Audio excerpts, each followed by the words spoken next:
My name is Emily, and I'd like to share my journey of learning English with you. It all began when I was 8 years old. Back then, English seemed like a mountain I could never climb.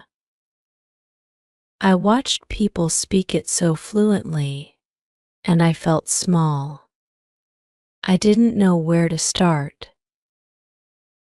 Every time someone spoke to me in English, I would freeze, and I'd feel tears coming to my eyes because I didn't understand. One day, in school, our teacher asked everyone to introduce themselves in English. I was terrified. I didn't know how to say anything beyond hello when it was my turn. I stood up, opened my mouth, and nothing came out. I felt the eyes of my classmates on me, and I started to cry. That moment stayed with me. I felt ashamed, but it also pushed me.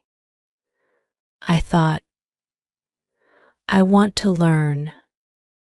I want to speak English without fear. My journey started with small steps.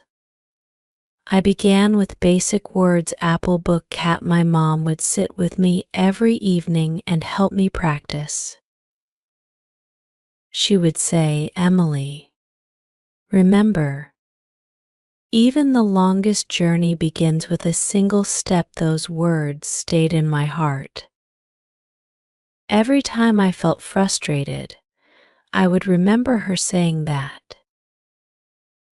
Listening was one of the first things that helped me.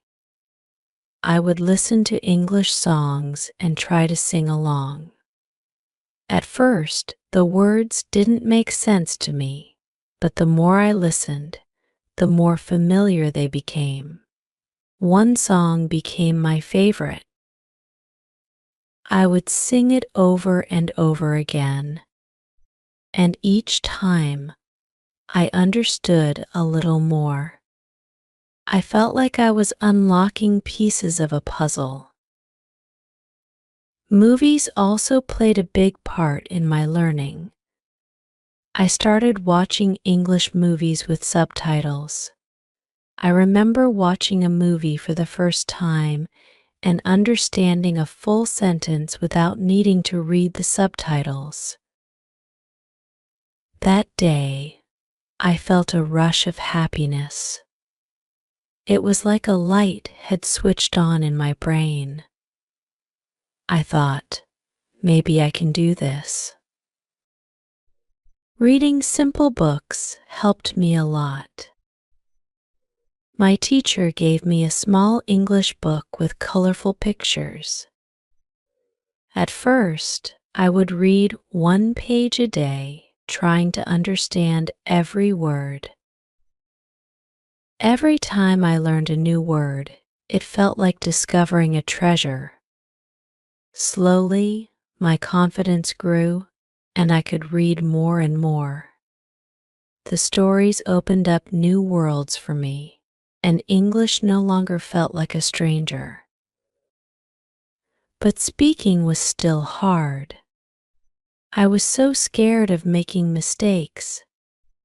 Every time I tried to speak in English, I felt like people were going to laugh at me. One day, during English class, my teacher noticed how quiet I was. After class, she came to me and said, Emily, don't be afraid to speak. Mistakes are your best teachers. Without mistakes, we cannot grow. Her words changed something in me. From that day, I started speaking, even if it was just one sentence. I would say, "Good morning" to my teacher every day. At first, I was nervous, but soon it became easy. I realized that speaking English wasn't as scary as I had thought. One memory I have is of a day when I was feeling very sad. I was sitting in the park, and an elderly man came and sat next to me. He asked me, "Are you okay in English?" For a moment, I didn't know what to say. But then, I gathered all the courage I had and said, "I'm sad." He smiled and said, "It's okay to feel sad sometimes." We spoke for a few minutes, and I felt comforted. It wasn't a long conversation, but it reminded me that English was more than just a language, it was a way to connect with others. As I moved from basic English to more advanced levels, I started learning grammar. I have to admit, grammar was hard for me. There were so many rules, and I didn't always understand them. But my teacher once said, "Grammar is like the frame of a house. Without it, the house can't stand strong." So I paid attention to grammar, learning one rule at a time, slowly building my house. Writing also became an important part of my journey. I started keeping a diary in English. At first, I would write only a few words, like "today was good" or "I am happy," but as my vocabulary grew, I could write more. Writing helped me organize my thoughts, and I felt like I was talking to myself in a new way. I remember the first time I wrote a full letter to my friend in English. It wasn't perfect, but when she read it, she said, "Emily, you've learned so much that made me feel proud."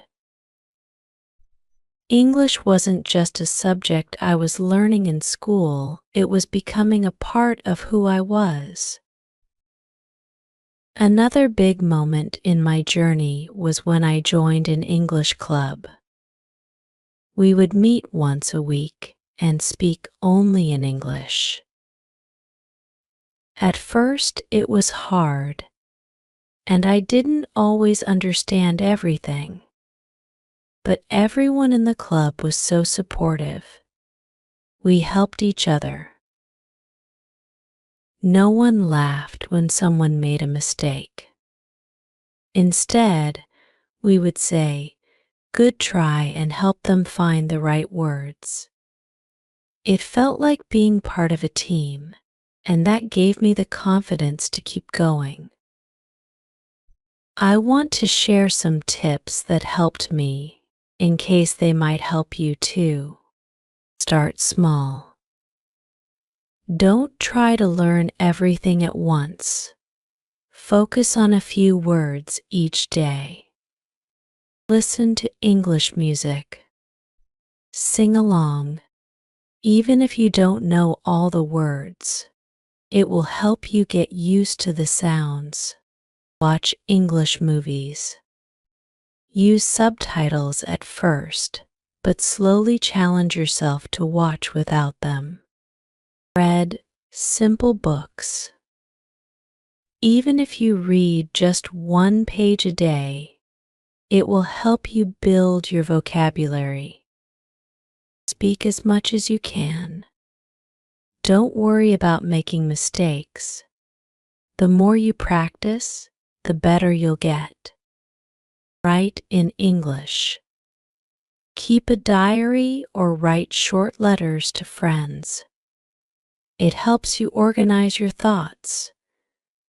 Find a study partner. Learning with someone else makes it more fun and less scary. Be patient. Learning a language takes time. Don't rush yourself. use apps or websites to practice grammar. Make it a habit to practice a little every day. Celebrate small victories. Every word you learn is a step forward. I also faced moments when I wanted to give up. There were days when it felt like I wasn't making any progress, but I kept reminding myself every step, no matter how small, is progress. English opened so many doors for me. It allowed me to connect with new people, understand new cultures, and see the world in a different way.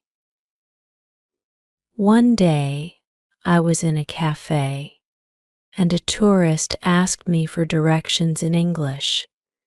Without thinking, I answered them, and they smiled and thanked me.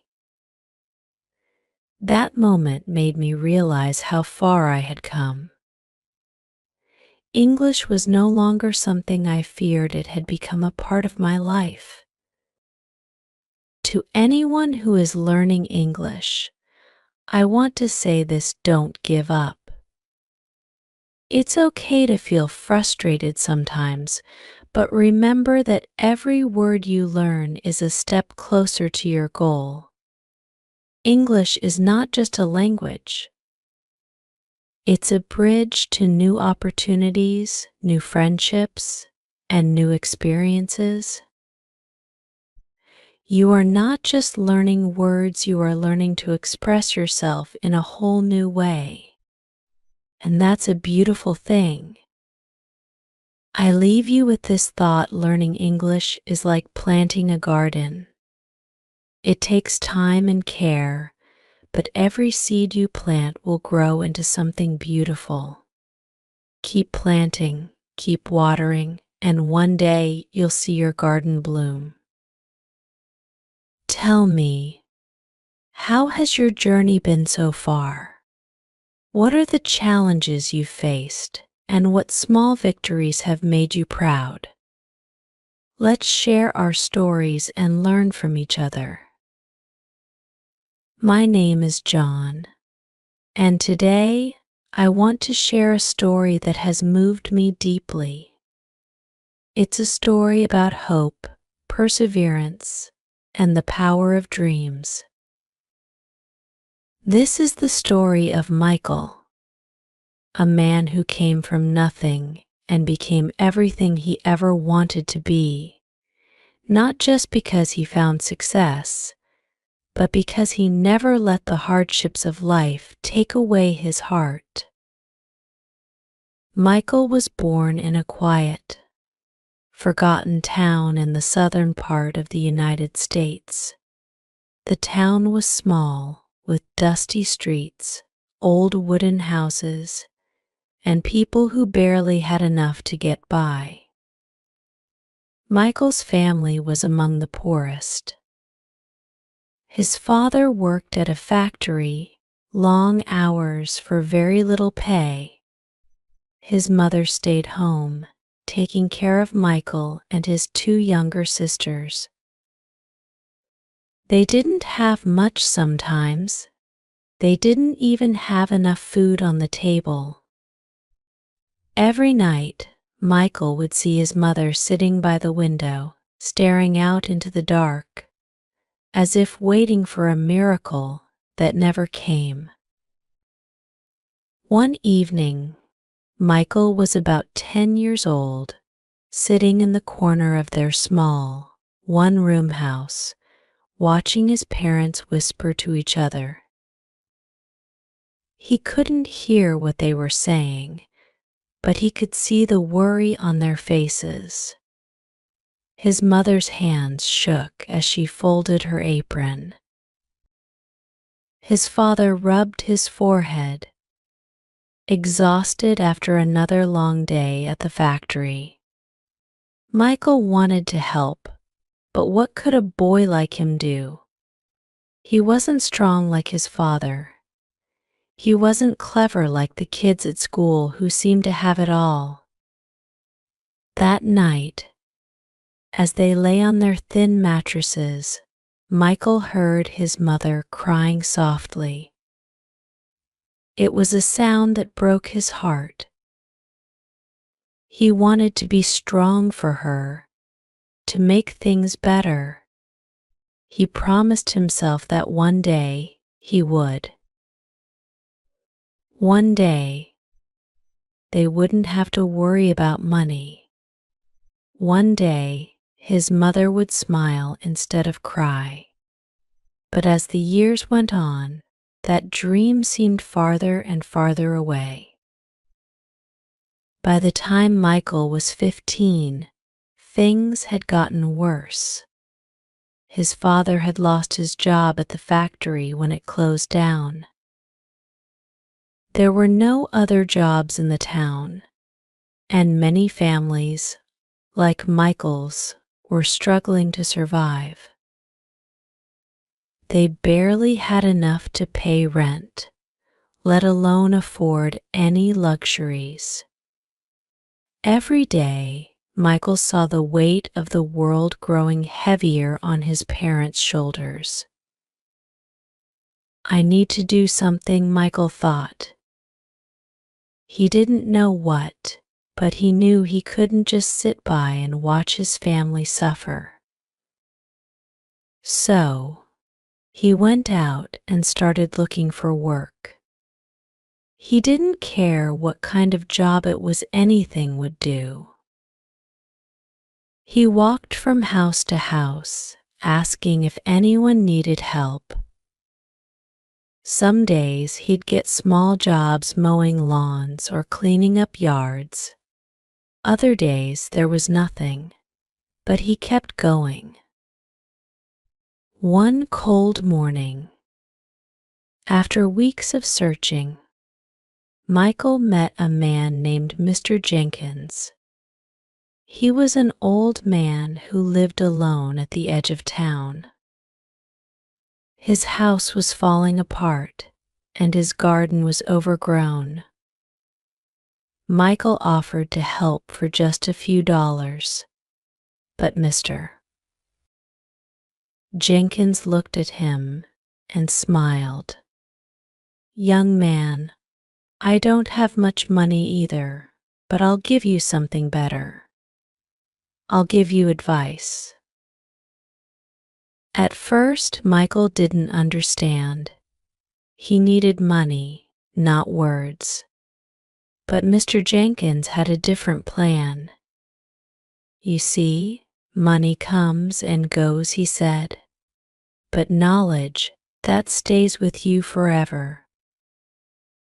Michael listened as the old man shared stories about his younger days, how he had worked hard, saved up, and built a business from nothing. "I started just like you, with no money in my pocket," Mr. Jenkins said. "But I had a dream, and I never let go of it, no matter how hard things got." Michael went home that day with something more valuable than money. He had hope. He realized that even though he had nothing now, that didn't mean he would have nothing forever. He just needed to hold on to his dream, just like Mr. Jenkins had. Over the next few years, Michael worked tirelessly. He kept doing odd jobs around town, saving every dollar he could. It wasn't much, but every little bit helped. He also started reading books from the library, books about business, success, and how to turn small ideas into big things. He didn't understand everything he read, but he kept learning, kept asking questions, and kept dreaming. But life, as it often does, had other plans. When Michael turned 18, his father became ill. The doctor said it was from years of working in the factory, breathing in toxic chemicals. They didn't have enough money for proper treatment, and Michael felt helpless again. Watching his father grow weaker each day was one of the hardest things Michael ever went through. He had promised himself that he would take care of his family, but now it felt like time was running out. One evening, as Michael sat by his father's bedside, his father looked at him with tired eyes. "Son," he whispered, "I've seen you work so hard. I know you want to make things better for us, but sometimes life doesn't turn out the way we plan. Don't lose yourself in the struggle. Don't forget why you started. It's not just about money, it's about being there for each other." Those words stayed with Michael long after his father passed away.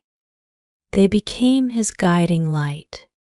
He realized that while money was important, it wasn't everything.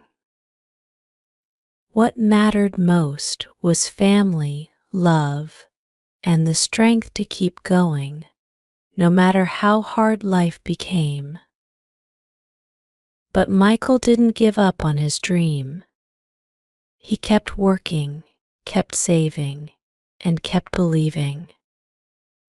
After his father's death, he started a small business selling tools and supplies to farmers.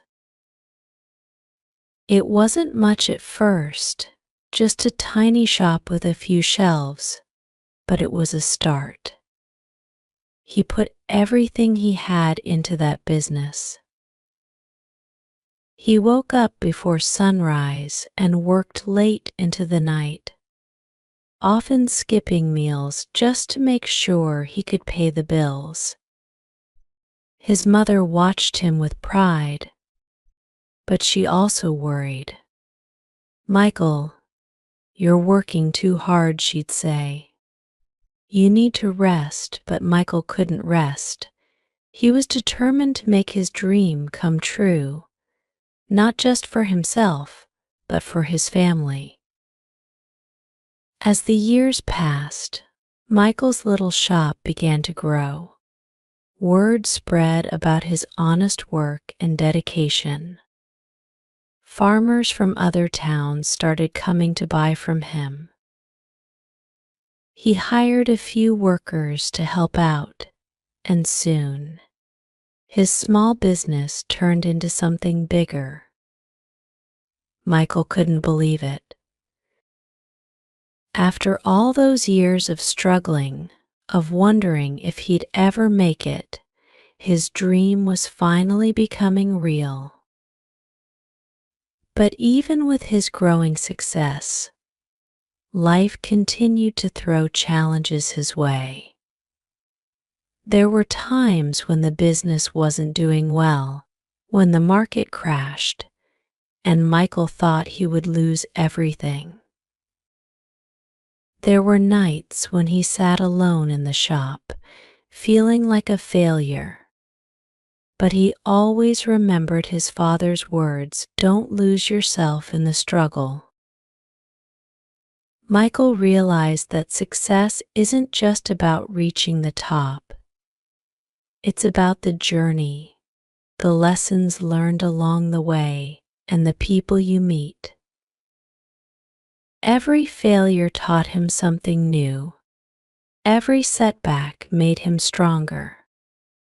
And through it all, he never lost sight of what was truly important: his family, his dreams, and the hope that had carried him through the darkest times.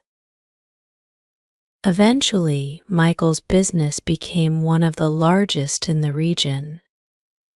He became a millionaire, something he had never imagined as a boy growing up in that small, forgotten town. But even with all his wealth, he stayed humble. He still lived in the same town, in a modest house with his mother and sisters. He never forgot where he came from. Michael often said, "Money can buy you many things, but it can't buy you peace of mind.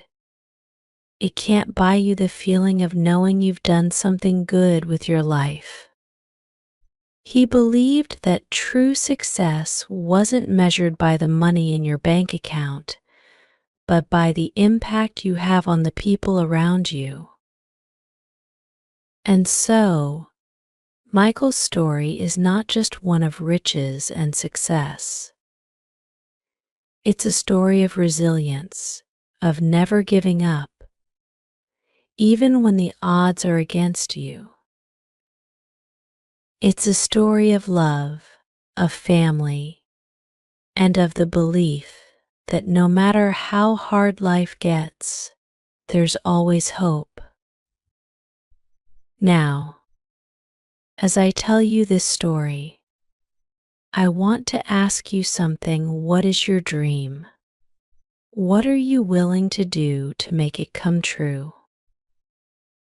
Life will always be full of challenges, but remember, it's not about how many times you fall, it's about how many times you get back up.